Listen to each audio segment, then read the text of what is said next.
चंद्रयान 3 की लॉन्चिंग से इसरो का नाम इतना ज़्यादा इंटरनेशनल मीडिया में उछल रहा है कि वो देश जो कभी इसरो को और भारत के स्पेस मिशन को एक तिरछी दृष्टि से देखते थे, अब उन्हें भी भारत के फेवर में जवाब देने पड़ रहे हैं,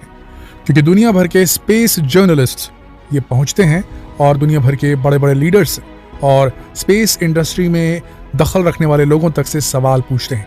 हाल ही में एक वीडियो क्लिप वायरल हुआ जिसमें एक जर्नलिस्ट पूछ रहा था एलॉन मस्क से कि आपका क्या कहना है कि मंगलयान 1 जो भारत ने लॉन्च किया था उसे इतनी ज्यादा सफलता कैसे मिल गई जबकि उसका बजट बेहद कम था। इसी प्रकार से कई ऐसे वीडियो क्लिप मौजूद हैं जिसमें बड़े बड़े राजनेता हों या बड़े बड़े वैज्ञानिक हों, सारे विदेशों के, तो वहाँ के देश के जो जर्नलिस्ट हैं वो सवाल पूछ रहे हैं उनसे कि उनके देश की स्पेस एजेंसी इतना ज़्यादा बजट रख के काम क्यों करती है, कैसे इसरो छोटे बजट में बड़े बड़े फीट्स अटेन कर रही है, बड़ी बड़ी उपलब्धियां हासिल कर रही है। तो दोस्तों ऐसा है कि अभी चंद्रयान जो है वो चंद्रमा में उतरा तक नहीं है, चंद्रयान 3 की बात कर रहे हैं, और इधर मंगलयान 2 की डिमांड उठने लगी। जी हाँ, Mangalyaan MOM Mars orbiter mission, याद होगा आपको, बेहतरीन मिशन, भारत के सबसे सफल मिशन में से एक, जिसमें भारत पहली बार एक इंटर प्लैनेटरी मिशन करने में कामयाब हुआ था, यानी अपने ग्रह को छोड़कर इस सोलर सिस्टम के, हमारे सोलर सिस्टम के दूसरे ग्रह मंगल ग्रह के करीब पहुंचने में कामयाब रहा था। और एक नहीं, दो नहीं, तीन नहीं, पूरे 8 साल तक हमारा जो ऑर्बिटर था MOM का, मार्स ऑर्बिटर मिशन का, वो लगातार बिना रुके काम करता रहा और बेहतरीन खूबसूरत तस्वीरें खींचकर हमें मार्स की धरती की दिखाता रहा, मंगल की धरती कैसी दिखती है, कितने बड़े बड़े ज्वालामुखी हैं वहाँ कहाँ पानी की निशान मिल रहे हैं, यानी कि वो जगहें जहाँ कभी पानी रहा होगा ऐसी निशानियां नजर आ रही हैं,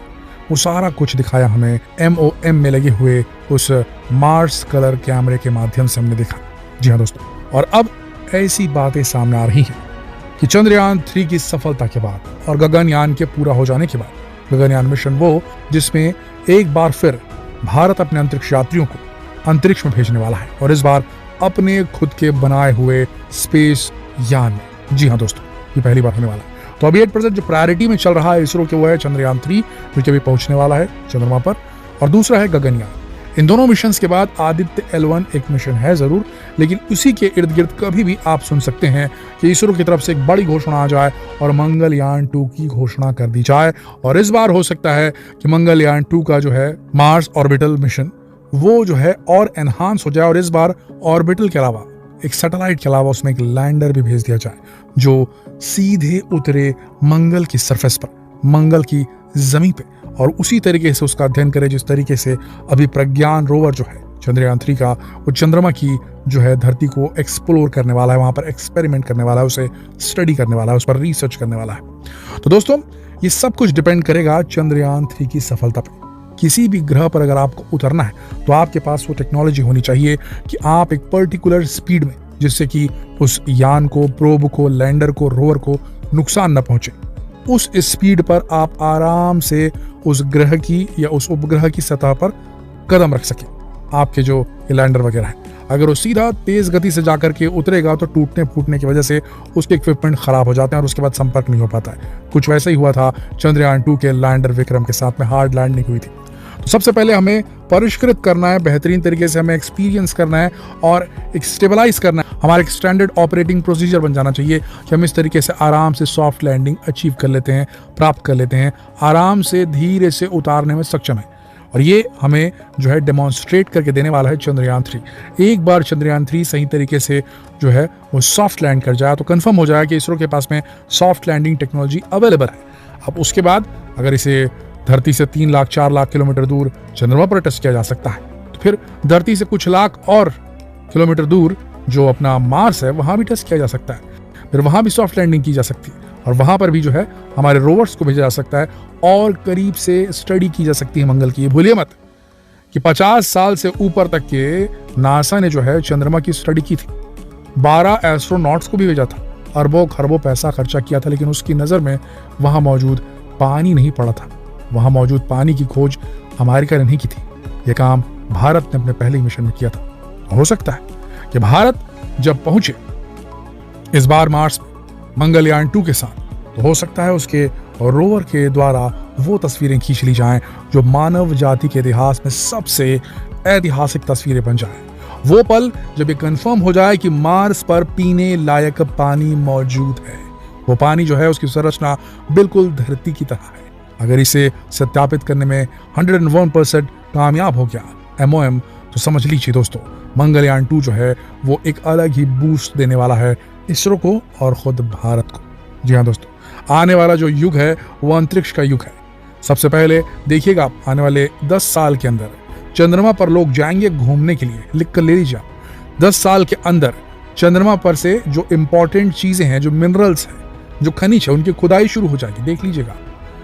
10 साल के अंदर आप देखेंगे कि वहां पर एक स्टेशन बन जाएगा, लूनर स्पेस स्टेशन, और उसका इस्तेमाल किया जाएगा मार्स की यात्राओं के लिए, क्योंकि वहां से प्रक्षेपण सस्ता पड़ेगा, क्योंकि मून पर कोई एटमॉस्फेयर तो है नहीं, तो वहां फ्रिक्शन होगा नहीं, वहां की ग्रेविटी कमजोर भी है। तो कुल मिलाकर वहां से रॉकेट को लॉन्च करना और मार्स तक भेजना आसान हो जाएगा, जिसकी वजह से मार्स में और बेहतर स्टडी की जा सकेगी। तो जो रास्ता है हमारे सोलर सिस्टम को स्टडी करने का, वो चंद्रमा से ही होकर गुजरता है, और उसमें एक अहम रोल प्ले करने वाला है आने वाला लूनर स्पेस स्टेशन। इस 10 साल के अंदर आपको दुनिया एकदम बदलती नजर आएगी, और यहाँ पर एक बड़ा स्टेक, केक का बड़ा हिस्सा इसरो को अगर लेना है तो इसरो को मेहनत करनी पड़ेगी और उसे चंद्रयान 3 को सक्सेसफुल करके दिखाना होगा। अगर कहीं चंद्रयान 3 का मिशन फेल होता है, लैंडर अगर टम्बल डाउन कर जाता है, सॉफ्ट लैंड नहीं कर पाता है, तो उसके बाद समझ लीजिए फिर मंगलयान 2 तो कैंसिल हो ही जाएगा। और अगर सक्सेसफुल हो गया चंद्रयान 3, तो हो सकता है मंगलयान 2 जो है, जिसके लिए कहा जा रहा है कि अभी उसमें सिर्फ ऑर्बिटर ही रहेगा, हो सकता है चंद्रयान 3 की सक्सेस के बाद उसमें एक लैंडर अटैच कर दिया जाए। बात करें हमारे अभी के प्लान की, मंगलयान 2 की, तो इसमें जो है सैटेलाइट का प्लेलोड जो है वो रखा जाने की जो बात की जा रही है एक्सपर्ट्स के द्वारा, वो 100 किलोग्राम है, और इसमें एक ARIS नाम का उपकरण भी सेट किया जाएगा। इससे क्या काम लिया जाएगा इसकी भी जानकारी बाहर नहीं आई है, पर इतना जरूर है कि Indian institute of space science and technology IIST के संभाग, उसके डिपार्टमेंट में जो स्पेस सैटेलाइट सिस्टम और पेलोड सेंटर SSPACE दोनों जब मिल करके जो है इसे डेवलप कर रहे हैं, और इससे कुछ बड़ा अचीव करने की कोशिश करेगा इस बार इसरो देखिए बहुत नपे तुले तरीके से काम करता है। उसे मालूम है कि उसके पास कम पैसा है। भारत जैसी सरकार जो है उसके पास बहुत सारी समस्याएं, बहुत सारी प्रॉब्लम्स हैं, और उन्हें हैंडल करने के लिए उन्हें काफ़ी सारा पैसा लगता है। ऐसी स्थिति में अंतरिक्ष की बात करना, ऐसी चीज़ जिसमें अभी पहुंचना बेहद दूर है, वो मुश्किल वाली बात होती है। ऐसी स्थिति में जो बजट आवंटित किया जाता है इसरो जैसी फर्म को बेहद कम होता है। तो इसे संभाल कर वो जानता है कि उसे अगर मौका मिलता है मंगलयान 2 लॉन्च करने का, तो वो कुछ ऐसा वहां पर करने की कोशिश करेगा जो आज तक नहीं किया गया। तो इस पर स्टडी चल रही है कि क्या मिशन होगा, क्या गोल होगा वहां पहुंचने का, क्या तारीख होगी, किस प्रकार से जाया जाएगा। तो ये सारी चीजों पे अभी स्टडी चल रही है, रिसर्च चल रहा है, और जैसे ही खत्म होता है तो मान के चलिए, और साथ में चंद्रयान 3 की लैंडिंग सक्सेसफुल हो जाती है, तो मान के चलिए बहुत जल्द आपके सामने में कभी भी बड़ी अनाउंसमेंट होने वाली है मंगलयान 2 को लेकर के। दोस्तों, आपको क्या लगता है, मार्स की सतह पर कभी पानी था? ये तो कंफर्म बता दिया गया है वैज्ञानिकों के द्वारा, उसके फिजिकल ट्रेस नहीं मिले हैं, लेकिन जिस प्रकार की संरचनाएं दिख रही हैं मार्स की सतह पर, ये हमारे खुद के मंगलयान ने भी खींची फोटोग्राफ, वो ऐसा लग रहा है कि वहां से कुछ चीज बही है।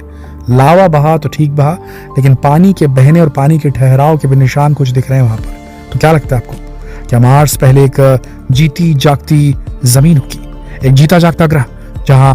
पृथ्वी के जैसे ऑर्गेनिजम्स होंगे,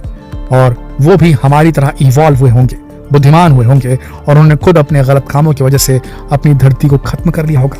और आज भी जाकर के अगर मार्स की धरती को खोदा जाए अगर, तो क्या आपको लगता है कि उसके अंदर से अवशेष मिलेंगे उनके? क्या लगता है आपको, क्या पहले मार्स पृथ्वी की तरह जीवित होगी? क्या हमें सावधान हो जाना चाहिए, हमारे हरकतों को रोकना चाहिए जो हम पर्यावरण के खिलाफ कर रहे हैं? आपका क्या मानना है, आपकी क्या सोच है, नीचे कमेंट सेक्शन में जरूर लिखें। जितना हो सके इस वीडियो को शेयर करें।